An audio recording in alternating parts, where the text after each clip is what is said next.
AI tools నేర్చుకుని passive income సంపాదించాలనుకుంటున్నారా? వెంటనే సంప్రదించండి. నమస్తే వంశీకృష్ణ గారు. నమస్కారం మేడం. హ్యాండ్ రైటింగ్ పేరెంట్స్ అందరికీ పెద్ద టాస్క్ అని చెప్పుకోవచ్చండి. అవును మేడం. ఎంత బాగా చదివినప్పటికీ కూడా హ్యాండ్ రైటింగ్ వచ్చేసరికి మార్క్స్ తగ్గుతూ ఉంటుంటాయి. అవును మేడం. అండ్ దాంతోపాటు తెలియకుండానే కొన్నిసార్లు పదాలలో మార్పులు కూడా జరుగుతూ ఉంటుంటాయి. అంటే ఒకలా రాయాల్సింది ఇంకోలా రాస్తూ ఉంటుంటారు. ఇంగ్లీష్ వైపు వచ్చేసరికి చాలా మిస్టేక్స్ కూడా మనం చూస్తుంటాం హ్యాండ్ రైటింగ్లో. చాలా మందికి పట్టుకోవడం కూడా రాదు పెన్ను సరిగ్గా.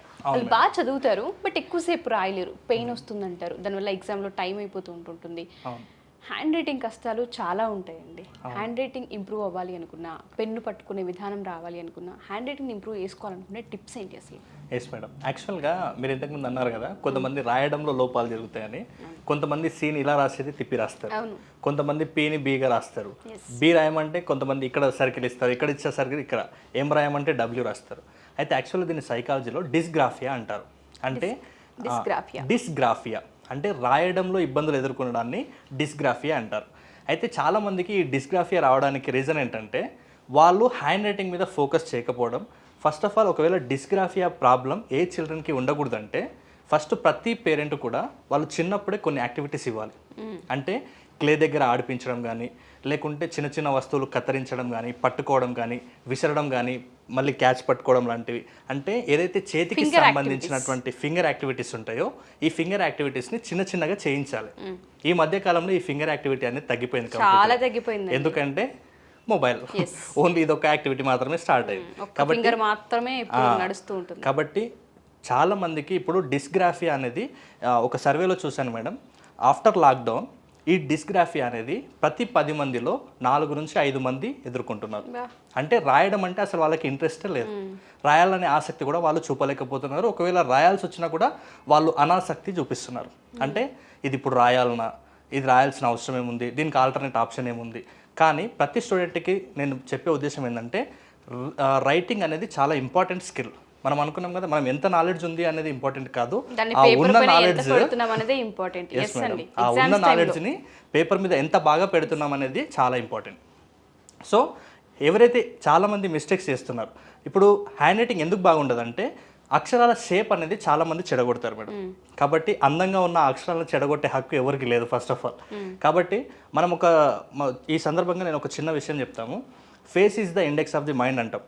ఎందుకంటామంటే మన ఎక్స్ప్రెషన్, బాధ, సంతోషం, ఆనందం ఏదైతే మన మైండ్లో ఉందో అది ఈజీగా మన ఫేస్ నుంచి కనబడుతుంది. సేమ్ అలాగే హ్యాండ్ రైటింగ్ కూడా ఇండెక్స్ ఆఫ్ అవర్ బిహేవియర్. అంటే మన ప్రవర్తనకి అది ఈజీగా బయటికి చూపిస్తుంది. అంటే దీన్ని మనం గ్రాఫాలజీ అంటాం. సో దీంట్లో కొన్ని మిస్టేక్స్ చేస్తుంటారు. ఇప్పుడు హ్యాండ్ రైటింగ్ బట్టే ఆ పర్సన్ కాన్సన్ట్రేషన్గా ఉండగలుగుతాడా, ఒకవేళ లైఫ్లో సక్సెస్ అవ్వగలుగుతాడా, లైఫ్లో తనకు ఎలాంటి ఇబ్బందులు ఎదుర్కొంటాడు, ఏదైనా ఇబ్బంది వస్తే ఎలా ఫేస్ చేస్తాడు, డబ్బులు ఎలా ఖర్చు పెడతాడు, ఒక పర్సన్ పూర్తి అనాలిసిస్ అనేది చేయొచ్చు గ్రాఫాలజీలో.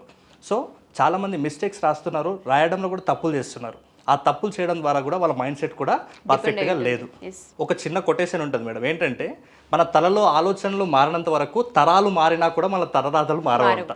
కాకపోతే నేనేమంటానంటే మన హ్యాండ్ రైటింగ్ చేంజ్ చేసుకోవడం వల్ల తలరాతను కూడా మార్చుకోవచ్చు. అంటే తలరాతను మార్చుకోవచ్చు అంటే మన బిహేవియర్ని, మన మైండ్ సెట్ని సెట్ చేసుకోవచ్చు. కాబట్టి మైండ్ సెట్ ఈజ్ ఎవ్రీథింగ్. కాబట్టి మన హ్యాండ్ రైటింగ్ని సెట్ చేసుకుంటే మైండ్ సెట్ కూడా సెట్ అయిపోతుంది. అయితే కామన్గా ఇప్పుడు ఈ వీడియోలో మేడం ఏ మిస్టేక్స్ చేయడం వల్ల విద్యార్థుల హ్యాండ్ రైటింగ్ అనేది చెడిపోతుంది అనేది ఈ వీడియోలో చూద్దాం. ఫస్ట్ చాలా మందికి పెన్ పోస్చర్ అనేది కరెక్ట్గా తెలియదు. అంటే కొంతమంది చూడండి, ఇప్పుడు ఫర్ ఎగ్జాంపుల్ కొంతమంది పెన్ పట్టుకుంటే ఇలా రౌండ్గా పట్టుకుంటారు. అవును, రౌండ్గా పట్టుకుంటారు పిల్లలు. యాక్చువల్గా డిస్గ్రాఫియా ప్రాబ్లం ఎదుర్కొంటున్న పిల్లలు మొత్తం ఇలాంటి ప్రాబ్లం ఎదుర్కొంటున్న వాళ్ళే. వీళ్ళకి ఇలా పట్టుకొని రాయడం వల్ల ఎంతసేపు రాయగలుగుతారు మేడం? పెయిన్ వస్తుంది. 5 నుంచి 10 నిమిషాలు కూడా వాళ్ళు కరెక్ట్గా రాయలేరు, ఆ రాసేది కూడా పర్ఫెక్ట్గా రాయలేరు.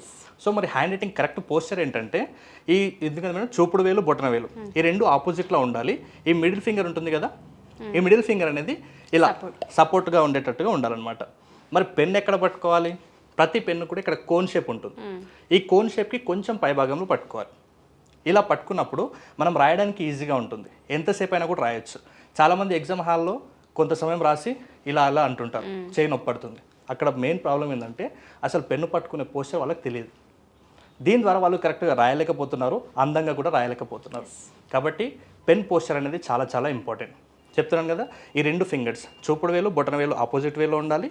ఈ మిడిల్ ఫింగర్ అనేది ఈ 2 ఫింగర్స్కి కింద ఉండాలి. ఇలా పోస్చర్లో ఉంటే మనం ఈజీగా రాయొచ్చు. ఇలా పెన్ పోస్చర్ తర్వాత బాడీ పోస్చర్ కూడా ఇంపార్టెంట్.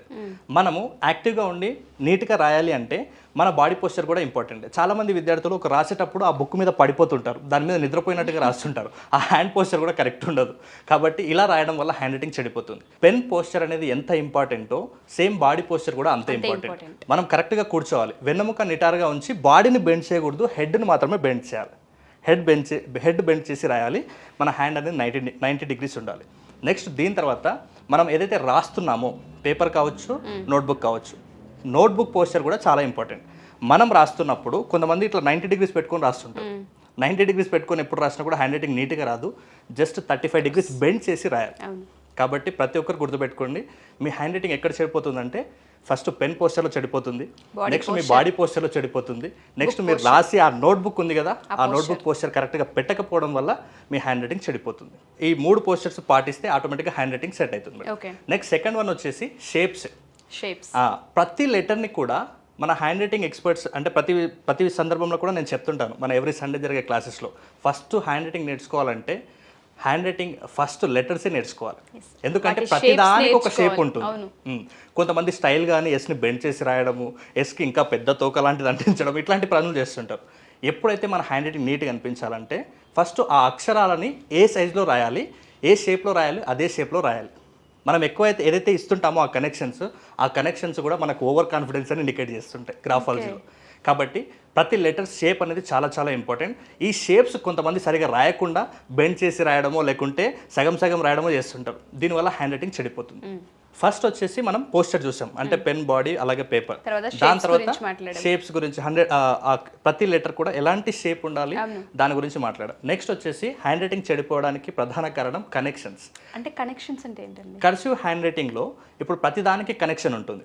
అంటే విడివిడిగా రాయకుండా కర్సివ్ మనం ప్రతిదానికి కనెక్షన్ ఇస్తాం. అయితే ఈ కనెక్షన్స్ అనేవి కరెక్ట్ గా ఎలా కనెక్షన్స్ ఇవ్వాలని చాలా మందికి తెలియదు. ఇప్పుడు ఓఆర్ కనెక్షన్స్ వస్తే ఎలా ఇవ్వాలి, ఓఎం కనెక్షన్స్ వస్తే ఎలా ఇవ్వాలి, లేకుంటే 2 ఎమ్స్ వస్తే కొంతమంది కొండల్లాగా రాస్తుంటారు. అంటే ఆ కనెక్షన్ అనేది చదవడానికి చాలా ఈజీగా ఉండేటట్టుగా మనం నేర్పించాలి. మనం ఆ కనెక్షన్స్ని ఈజీగా మన క్లాస్లో నేర్పిస్తాం అనమాట. కాబట్టి చాలా మందికి ఎక్కడ హ్యాండ్ రైటింగ్ చెడిపోతుందంటే కనెక్షన్స్ దగ్గర హ్యాండ్ రైటింగ్ చెడిపోతుంది. ఎందుకంటే వాళ్ళు కరెక్ట్గా ఇవ్వాల్సిన ప్లేస్లో కనెక్షన్స్ ఇవ్వకుండా రాంగ్ కనెక్షన్స్ ఇస్తే అదేదో కొట్టివేసినట్లుగా, అసలు ఈ అక్షరానికి ఆ అక్షరానికి సంబంధం లేనట్లుగా మీనింగ్ కూడా మారిపోతుంది. కాబట్టి ప్రతి ఒక్కరికి కూడా ఈ కనెక్షన్స్ దగ్గర చూసుకోవాలి. మీ హ్యాండ్ రైటింగ్ చెడిపోవడానికి మెయిన్ రీజన్ ఇది. దాంతోపాటు ఇంగ్లీష్ హ్యాండ్ రైటింగ్లో జోన్స్ అనేది చాలా ఇంపార్టెంట్. అంటే ఎత్తు పల్లాలు అంటాం కదా, కొన్ని ఇంగ్లీష్లో అప్పర్ జోన్ లెటర్స్ ఉంటాయి, కొన్ని మిడ్ జోన్ లెటర్స్ ఉంటాయి, కొన్ని లోయర్ జోన్ లెటర్స్ ఉంటాయి. చాలామంది ఏం చేస్తుంటారంటే హ్యాండ్ రైటింగ్ నీట్గా అనిపించకపోవడానికి రీజన్ అప్పర్ జోన్ లెటర్లలో రాయాల్సిన లెటర్స్ని మిడ్ జోనో లోయర్ జోనో రాయడం. ఇంకా కొంతమంది మిడ్ జోన్ లెటర్స్ రాయాల్సిన అన్నింటినీ కూడా వాళ్ళు అప్పర్ జోన్కో లేకుంటే లోయర్ జోన్కో రాయడం. సో దీనివల్ల ఏమవుతుందంటే చూడడానికి అంత అందంగా కనిపించదు హ్యాండ్ రైటింగ్. కాబట్టి చాలామంది హ్యాండ్ రైటింగ్ పోవడానికి ఈ జోన్స్ కూడా కారణం. నెక్స్ట్ వచ్చేసి స్పేసింగ్. కొంతమంది లెటర్కి మధ్య స్పేసింగ్ అనేది ఎక్కువ ఇస్తుంటారు. కొంతమంది వర్డ్కి మధ్య ఇంకొక వర్డ్ రాసేటంత స్పేస్ ఇస్తుంటారు. అంటే మరీ తక్కువగా కాదు, మరీ ఎక్కువగా కాకుండా కరెక్ట్గా, అంటే ఒక్కొక్క వర్డ్కి ఎంత స్పేస్ ఇవ్వాలో అంత స్పేస్ ఇస్తేనే మనం హ్యాండ్ రైటింగ్ చూడడానికి నీట్గా కనిపిస్తుంది అనమాట. కాబట్టి ప్రతి ఒక్కరు కూడా మీరు స్పేసింగ్ ఎంత బాగా ఇస్తున్నారు, అంటే చూడడానికి అందంగా ఉందా లేకుంటే మరీ ఎక్కువ కానీ మరీ తక్కువ కానీ ఉందా కూడా చూసుకోవాలన్నమాట. నెక్స్ట్ వచ్చేసి స్లాంట్. నేను స్లాంట్ని ప్రతి ఒక్కరికి కూడా నొక్కి మరీ చెప్తాను, అంటే ఖచ్చితంగా మార్చుకోవాల్సింది. చాలామంది విద్యార్థులు లెఫ్ట్ స్లాంట్ రాస్తుంటారు, అంటే వాళ్ళకి దాని పట్ల అవేర్నెస్ లేక ఇటు పడినట్టు ఉంటుంటాయి కదా, అంటే లెటర్స్ మొత్తం కూడా లెఫ్ట్ సైడ్ బెండ్ అయిపోయి ఉంటాయి. అదే లెఫ్ట్ సైడ్ బెండ్. ఇది చాలా డేంజర్ హ్యాండ్ రైటింగ్ అనమాట. వీళ్ళనే ఇంట్రోవర్ట్స్ అంటారు. కాబట్టి వీళ్ళు ఏదన్నా బయటికి చెప్పుకోలేరు.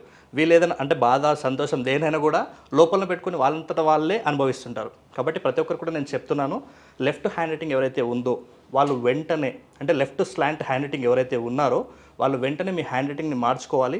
వెంటనే ఇప్పుడు నేను చెప్పిన ఈ పాయింట్స్తో పాటు మీ స్లాంట్ అనేది రైట్ స్లాంట్కి మార్చుకోవాలి. రైట్ స్లాంట్కి మార్చుకున్న వాళ్ళనే ఎక్స్ట్రావర్ట్స్ అంటారు.